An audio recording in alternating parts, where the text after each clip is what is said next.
आज के इस वीडियो में हम NCERT क्लास 10th साइंस का एक वेरी इंपॉर्टेंट वीडियो लेकर के आए हैं। इस वीडियो में हम चैप्टर नंबर 5 जिसका नाम है जैव प्रक्रम। आप लोगों को पता होना चाहिए कि NCERT का साइंस बुक चेंज हो गया है, ठीक है। आप लोगों को पता होना चाहिए कि चेंज हुए अनुसार चैप्टर नंबर 5 में जैव प्रक्रम आ गया है, ठीक है, जो कि पेज नंबर 109 का क्वेश्चन आंसर हम इसमें बताने वाले हैं। और ये जो चैप्टर था ये 6 में था, ठीक है, लेकिन अभी ये 5 में आ गया है। तो आज के इस वीडियो में हम पाठ के प्रश्न उत्तर देखने वाले हैं, पेज नंबर 109 का, ठीक है। और ये 109 पेज नंबर नया बुक के अनुसार है। अगर पुराने बुक में आप देखेंगे तो 124 मिलेगा, ठीक है। चलिए फिलहाल देरी न करते हुए इस बुक का मतलब कि इस चैप्टर का, ठीक है, 124 पुराना में और नया में 119 पेज नंबर में दिए गए सभी प्रश्न उत्तर को बारीकी से समझते हैं। तो चलिए पहला क्वेश्चन देखते हैं। तो चलिए पहला क्वेश्चन देखते हैं। पहला क्वेश्चन में क्या पूछा गया है, वृक्काणु की रचना तथा क्रियाविधि का वर्णन कीजिए। देखिए वृक्काणु, ठीक है, वृक्क के अंदर में जो वृक्काणु पाया जाता है उसका रचना यानी कि बनावट यानी कि किस प्रकार से बना हुआ है, ठीक है। और इसका क्रियाविधि मतलब उसका काम कैसे करता है वृक्काणु, इसका वर्णन करना है, ठीक है। तो चलिए इसका उत्तर समझते हैं। देखिए इसको हम उत्तर समझने के बाद इसको पिक्चर से, फोटो से भी देखेंगे कि किस प्रकार से कौन सा अंग होता है। तो चलिए इसका उत्तर देखते हैं। देखिए उत्तर में क्या लिखा हुआ है, वृक्क के अंदर यानी कि किडनी के अंदर अनेक सूक्ष्म रुधिर नालिकाएं होती है। देखिए किडनी के अंदर पतला पतला खून का नली होता है, ठीक है। वृक्क के अंदर यानी कि किडनी के अंदर वृक्क को क्या क्या बोला जाता है, तो वृक्क को किडनी ही बोलते हैं और गुर्दा ही बोलते हैं, ठीक है। तो वृक्क के अंदर पतला पतला बहुत सारा रुधिर यानी कि खून का नली होता है। बस वही नली को ही हम लोग बोलते हैं वृक्काणु। क्या बोलते हैं, वृक्काणु, ठीक है, जिसे वृक्काणु कहते हैं। इसके आरंभिक सिरे में कप के जैसा एक संरचना होती है जिसे बोमेन संपुट कहते हैं। देखिए जो वृक्काणु होता है उसका आरंभिक सिरा में, ठीक है, यानी कि जिधर से रक्त घुसता है उधर एक कप के जैसा संरचना होता है जिसे हम लोग बोमेन संपुट कहते हैं, ठीक है। फिर क्या लिखा है, इसके अंदर कोशिका गुच्छ होता है। देखिए इसके अंदर बहुत सारा कोशिका होता है, इसलिए लिखे हैं कि इसके अंदर एक कोशिका का एक गुच्छ होता है, ठीक है, गुच्छ मतलब गुच्छा। और अंत में संग्राहक वाहिनी होती है। देखिए अंत में क्या होता है, संग्राहक वाहिनी, ठीक है, जिससे होकर के अपशिष्ट पदार्थ मूत्राशय में पहुंचता है, ठीक है, जिससे अपशिष्ट पदार्थ मूत्राशय में पहुंचता है। चलिए अब इसको पिक्चर के माध्यम से समझते हैं। तो चलिए सबसे पहले आप वृक्काणु का फुल चित्र देखिए, पूरा फोटो देखिए। ये ऊपर का भाग है और धीरे धीरे इसको स्क्रॉल करते हैं नीचे की तरफ। तो देखिए नीचे का भाग है, ठीक है। यहाँ पर एक आप देख रहे होंगे संग्राहक वाहिनी और ये अंतिम सिरा है, ठीक है। चलिए इसको विस्तार से बताते हैं शुरू से। हम इसमें क्या लिखे हैं, देखिए ये रुधिर वाहिना है, वाहिक की है, ठीक है। देखिए ये सब जो है ये नली सब, ये सब सारा में खून बहता है, ठीक है। इसी को बोले हैं कि वृक्क के अंदर यानी कि किडनी के अंदर, किसके अंदर, तो वृक्क का मतलब क्या होता है, किडनी, ठीक है। किडनी के अंदर में बहुत सारा पतला पतला नली होता है। देखिए यही सब पतला नली है, किसका, तो रक्त यानी कि खून का, ठीक है, खून का पतला नली होता है। बस यही सब नली जो होता है यही को हम लोग बोलते हैं वृक्काणु। क्या बोलते हैं इसको हम लोग, वृक्काणु, ठीक है।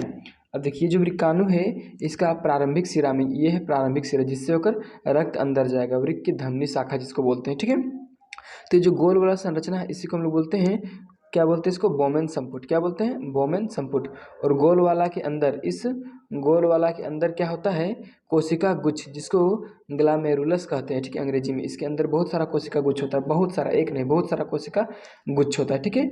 अब देखिए ये तो हो गया इसका संरचना, साथ ही साथ नीचे देखिए इधर से खून प्रवेश करता है, किधर से, तो ये जो लिखा है वृक्क धमनी शाखा, इधर से खून प्रवेश करता है अपशिष्ट पदार्थ को लेकर के, ठीक है। और यहाँ से इस प्रकार जाते हुए इस प्रकार से ये जो आपको पिल्ला वाला दिख रहा है, ठीक है, पिल्ला वाला क्या करता है, अतिरिक्त जो अपशिष्ट पदार्थ रहता है उसको अवशोषित कर लेता है इस नीला वाला में से, ठीक है। और ये लाल वाला में से अपशिष्ट अवशोषित कर लेता है, खास करके लाल वाला में से, नीला वाला में से नहीं है ना, लाल वाला में से अवशोषित कर लेता है, ठीक है। और अवशोषित करने के बाद इसका थोड़ा सा छोटा संरचना आप यहाँ पर देखिए क्या करता है कैसे, ठीक है। ये यहाँ से घुसता है और इससे होते होते इस संग्राहक वाहिनी से होकर के गंदा पदार्थ बाहर निकल जाता है। और जो साफ वाला खून होता है फिर से यहाँ वृक्क धमनी के साथ निकल जाता है बाहर, ठीक है। इस प्रकार से इसका रचना है। चलिए अब इसका क्रियाविधि देख लेते हैं। तो चलिए देखते हैं हम अब वृक्काणु की क्रियाविधि। तो पहला क्रिया क्या है इसका, मतलब कि पहला कार्य क्या है, देखिए वृक्काणु का मुख्य कार्य रुधिर में उपस्थित अपशिष्ट पदार्थों को छानना है। देखिए वृक्काणु का मुख्य कार्य क्या है, तो वृक्काणु का मुख्य कार्य है खून में जितना भी अपशिष्ट पदार्थ रहता है उसको छानना, ठीक है। उसके बाद छाना हुआ अपशिष्ट पदार्थ मूत्र में जाके मिल जाता है, यानी कि मूत्र के रूप में बाहर निकल जाता है शरीर से। कैसा कैसा अपशिष्ट पदार्थ रहता है उसको देख लीजिए, जैसे कि एमिनो अम्ल, यूरिया या तो यूरिक अम्ल बोलते हैं, अलग सा एक होता है और, ठीक है। तो वैसा वैसा अपशिष्ट पदार्थों को ये छान लेता है। चलिए अब हम देखते हैं दूसरा क्रियाविधि वृक्काणु का। अगर आप वीडियो को लाइक नहीं किए तो वीडियो को लाइक और चैनल को सब्सक्राइब कर दीजिए। देखिए क्या है, वृक्काणु में उपस्थित नलिकाएं कुछ पदार्थों को शरीर के अंदर पुनः अवशोषण में मदद करते हैं। देखिए ये जो आप पिक्चर देख रहे हैं यहाँ पर, ये जो दिख रहा है कलरफुल, ठीक है, वो क्या करता है, वृक्काणु का एक भाग है जहाँ से जो वृक्काणु में अच्छा पदार्थ होता है उसको पुनः अवशोषित कर लिया जाता है, ठीक है। तो इस प्रकार से हम दूसरा कार्य भी देख लिए। चलिए अब इसका नेक्स्ट क्वेश्चन देखते हैं। तो चलिए अब हम देखते हैं दूसरा प्रश्न। दूसरा प्रश्न में क्या पूछा गया है, उत्सर्जी उत्पाद से छुटकारा पाने के लिए पादप किन विधियों का उपयोग करते हैं। तो इसका मतलब समझिए पहले कि प्रश्न में पूछा क्या गया है। प्रश्न में पूछा गया है उत्सर्जी उत्पाद यानी कि हानिकारक पदार्थ, ठीक है, जो भी हानिकारक पदार्थ है उसका त्याग करने के लिए यानी कि उससे छुटकारा पाने के लिए पादप क्या विधि का उपयोग करता है, कैसे कैसे इससे छुटकारा पाता है हानिकारक पदार्थों से। तो चलिए इसका उत्तर देखते हैं। उत्तर में क्या है, उत्सर्जी उत्पाद से छुटकारा पाने के लिए पादप निम्नलिखित विधियों का उपयोग करता है। देखिए जो भी पादप है यानी कि जो भी पेड़ पौधा है वो उत्सर्जी उत्पाद यानी कि हानिकारक पदार्थ से छुटकारा पाने के लिए निम्नलिखित विधियों का उपयोग करता है। पहला नंबर में क्या लिखे हैं, पहला नंबर में है वाष्पोत्सर्जन द्वारा अतिरिक्त जल को वायुमंडल में मुक्त करते हैं। देखिए जब पेड़ पौधा भोजन बनाता है यानी कि प्रकाश संश्लेषण करता है तो वो जड़ के द्वारा जल ग्रहण करता है, पानी को ग्रहण करता है। लेकिन जब प्रकाश संश्लेषण होने के बाद जल की मात्रा बच जाती है, जल की मात्रा अधिक हो जाती है, ठीक है, तो उसके बाद इस जल का पेड़ पौधा का शरीर में कोई काम नहीं होता है। तो उस जल को वाष्पोत्सर्जन यानी कि भाप के रूप में पर पेड़ पौधा अपने पत्तियों के द्वारा बाहर निकाल दिया देती है, ठीक है। देखिए पत्तियों में बहुत छोटा छोटा छिद्र होता है, इन छिद्रों से ही पत्तियों द्वारा बाहर निकाल दिया जाता है जल को, ठीक है, वाष्प के रूप में। चलिए दूसरा देखिए, दूसरा नंबर में क्या लिखे हैं, तो दूसरा नंबर में लिखे हैं हानिकारक पदार्थों को गोंद एवं रेजिन के रूप में बाहर निकालते हैं, त्याग करते हैं, ठीक है। देखिए जो भी पेड़ पौधा होते हैं उसको आप देखे होंगे किसी किसी का पेड़ पौधा का शरीर में गोंद और रेजिन जैसा पदार्थ बाहर निकलता है, ठीक है। तो ये भी उसका अपशिष्ट पदार्थ है यानी कि उत्सर्जी उत्पाद है। चलिए अब तीसरा नंबर में देखते हैं। तीसरा नंबर में क्या है, जब पत्तियों में हानिकारक पदार्थ जमा हो जाता है तो पत्तियों का रंग पीला होकर झड़ जाता है। देखिए आप बहुत बार देखे होंगे कि जो पत्तियां होती है पेड़ों की उसमें पीलापन आता है और वो झड़ जाती है, ठीक है। ऐसा क्यों होता है, ऐसा इसलिए होता है क्योंकि जब पेड़ का अपशिष्ट पदार्थ पत्तियों में जाकर जमा होने लगता है और पत्तियों में अपशिष्ट पदार्थ बहुत ज़्यादा मात्रा में जमा हो जाता है तो उनका जो रंग है वो पीला होता है, उसके बाद वो झड़ जाता है, ठीक है। इस प्रकार से हानिकारक पदार्थों को बाहर निकालती है। देखिए अब चौथा नंबर में क्या लिखे हैं, जड़ के द्वारा अतिरिक्त जल एवं खनिज पदार्थों को पुनः मिट्टी में पहुंचाया जाता है। देखिए जब पेड़ पौधा में प्रकाश संश्लेषण के बाद पानी ज़्यादा मात्रा में हो जाता था तो उसको वाष्पोत्सर्जन द्वारा बाहर निकाल दिया जाता था। लेकिन उसी तरह से एक प्रोसेस है कि जब उसके शरीर में पेड़ पौधा का शरीर में जब जल की मात्रा ज़्यादा हो जाती है तो उस जल की मात्रा को जल के ही रूप में जल जड़ के द्वारा, ठीक है, और खनिज को जड़ के द्वारा, ठीक है, जल को और खनिज को जड़ के द्वारा मिट्टी में पहुंचा दिया जाता है। तो इस प्रकार से वो उत्सर्जी उत्पाद का त्याग करते हैं क्योंकि जड़ में जो जल आ रहा है वापस, ठीक है, मिट्टी में मिलने के लिए वो एक प्रकार से उत्सर्जी उत्पाद है।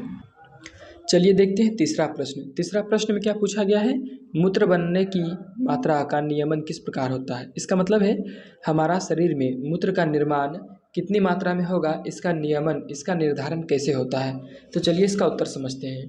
देखिए हमारे शरीर में मूत्र बनने की मात्रा निम्नलिखित दो बातों पर निर्भर करता है, ठीक है। देखिए हमारा शरीर में कितना मात्रा में मूत्र बनेगा यह बात दो बातों पर निर्भर करता है। पहला क्या है, शरीर के अंदर अतिरिक्त जल कितनी मात्रा में ग्रहण किया गया है। दूसरा क्या है, शरीर में उत्पन्न हानिकारक पदार्थ की मात्रा जल में कितनी घुलनशील है, ठीक है। देखिए ये दोनों को पहले डिटेल में समझिए। पहला नंबर में क्या लिखे थे कि हमारा शरीर में जो अतिरिक्त जल है यानी कि ज़रूरत से ज़्यादा जल वो कितना मात्रा में लिया गया है वह सीधे मूत्र के रूप में बाहर निकलेगा, पहला बात। दूसरा बात क्या है, दूसरा नंबर में कहता है कि हम लोगों के शरीर में हानिकारक पदार्थ जो बना है उसका कितना मात्रा जल में घुलनशील है वही मूत्र का निर्माण में योगदान देगा, ठीक है, वही उसी का मूत्र का निर्माण होगा। अब देखिए मान के चलिए हम लोगों का शरीर में हानिकारक पदार्थ का निर्माण 1 लीटर हुआ है, लेकिन उसमें से एक भी ग्राम या एक भी थोड़ा भी अगर जल में घुलनशील नहीं है तो वो मूत्र का निर्माण में भागीदारी नहीं निभाएगा।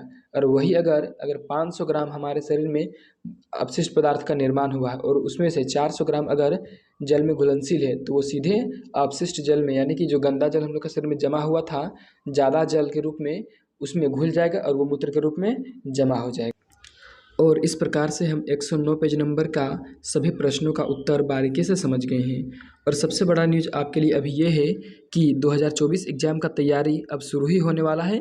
जल्दी से फटाफट हमारे इस यूट्यूब चैनल को सब्सक्राइब करके रखिए और फोड़ डालिए। क्लास 9, 10, 11, 12 सभी के विद्यार्थियों का तैयारी फ्री ऑफ कॉस्ट करवाया जाएगा हमारे इस यूट्यूब चैनल में। तो जल्दी से सब्सक्राइब कीजिए और हमारे टेलीग्राम और इंस्टाग्राम और फेसबुक पेज से जल्दी से जुड़ के रहिए। वहाँ सारा अपडेट, छोटे छोटे अपडेट को हम देते रहते हैं।